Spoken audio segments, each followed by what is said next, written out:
guys, welcome back to my YouTube channel, and today I'm going to be reviewing the 2016 theme deck I've been talking about, Mewtwo Mayhem. In fact, actually, I have two other decks that are about as old as this. The two of them being from 2017, this one being from 2016.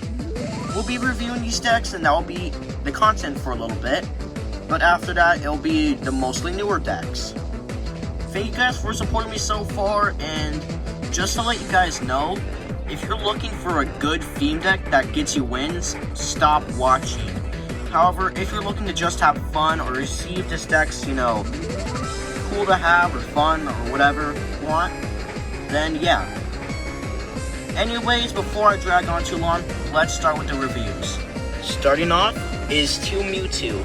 For 2 colorless energy, you do 20 damage, and this attack does 20 more damage for each energy attached to your opponent's active Pokemon. It's not really that good of an attack, but it can be useful in some situations. And for 2 Psychic Energy, you have an attack called Barrier. During your opponent's next turn, prevent all effects of attacks, including damage done to this Pokemon. If one of your Pokemon used Barrier during your last turn, this attack can't be used, so it's a good way to guarantee preventing damage for a turn, because you really need the stalling, but it isn't like the best attack in the world, so Mewtwo's pretty good, but it's kinda underpowered at the same time. Next up is 1 Nidoking. Yeah, I know there's one. For 1 Psychic Energy and 1 colorless, you do 40 damage, and the defending Pokemon can't retreat. So it's alright, it's not the best though, but for 2 Psychic Energy and 1 colorless energy, you do 100 damage, and you do 20 damage to each of your opponent's benched basic Pokemon. It's pretty good in some situational matchups, but overall nothing too special. Next up is 2 Nidorino. For 1 Psychic Energy, you do 20 damage, nothing special.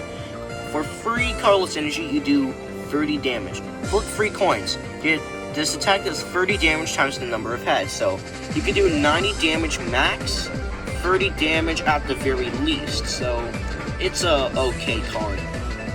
Next up is 4 Nidoran Male. Yeah, there's 4 of them. That's pretty crazy for an old deck, but so for 1 Psychic Energy, you do 10 damage at base. Flip 2 coins. This attack does 10 damage times the number of heads, so you're only doing 20 at the max, which isn't that good compared to today's standards. Next up is 2 Haunter. For 1 Psychic Energy, you have an attack called Hypnosis, and your opponent's active Pokemon is now asleep. And it combos with Dream Eater very well. For 1 Psychic Energy and 1 colorless energy, you do 80 damage if your opponent's active Pokemon is asleep. If it's not, then this attack does nothing, so Haunter's pretty good. Wish there was a Gengar, but I mean, Nidoking's pretty good, so I can't complain too much. Next up is Free Ghastly. For 1 Psychic Energy, you have an attack called Little Grudge. During your opponent's next turn, if this Pokemon is knocked out by damage from an attack, this is going to energy attached to the attacking Pokemon. It's not that bad, but it isn't good either. It's alright. For 1 Psychic Energy and 1 colorless, you do 20 damage and you flip a coin. If heads, your opponent's active Pokemon is now asleep. It combos very well with Haunter, but overall, it's just an attack at best. Next up is 2 Drowsy. For 1 colorless energy, you do 10 damage. For 2 Psychic Energy, you do 10 damage, and your opponent's active Pokemon is now confused. Definitely not a good card in here. It's awful. Next up is 2 Coughing. For 2 Psychic Energy, you do 10 damage, and you flip a coin. If heads, your opponent's active Pokemon is poisoned. If tails, it's confused. So you get a guaranteed status, but coin flips aren't usually the type of thing that I would like using, but it's okay. Next up is 2 Machoke. For 2 Fire Energy, you do 60 damage base, and this attack does 60 damage minus 10 damage for each damage counter on this Pokemon. It's an attack.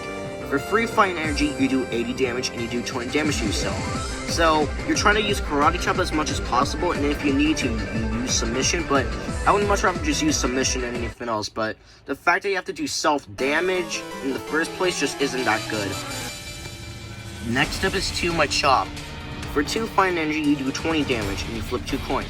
This attack does 20 damage times the number of heads, so you do 40 damage maximum. so it's an alright early game attack, but nothing special. Next up is one Doug Trio. For 2 colorless energy, you do 40 damage, and for 3 fighting energy, you do 130 damage.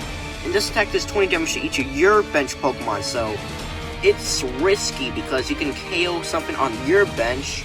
You can KO your opponent, but then you can KO something on your bench if you're not careful, so it's a very weird card to use.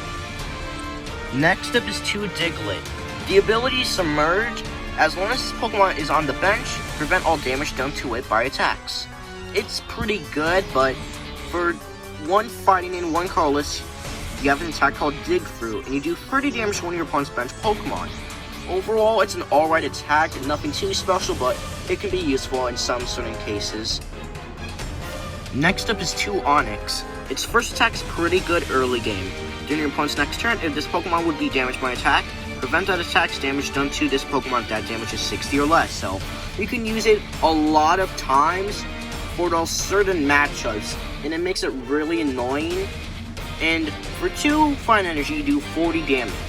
Nothing special there, but the first attack's great. The first attack's great, but it's only used as an early game stall and nothing else. Next up is 2 Sandshrew.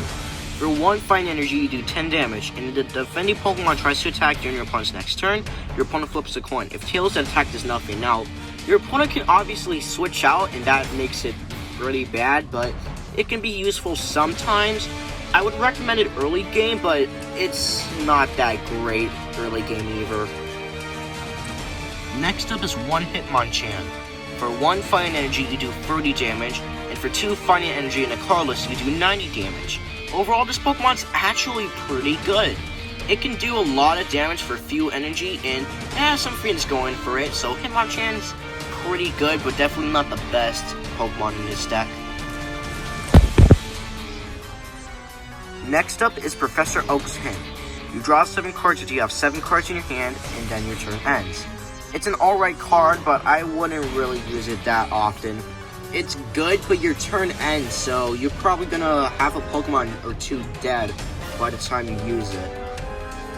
Next up is Pokemon Fan Club.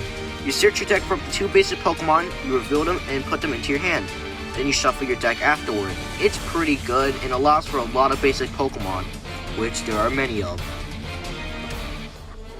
Next up is 2 Tierno. You draw 3 cards, and that's about it. It's alright. Next up is 1 Pokeball.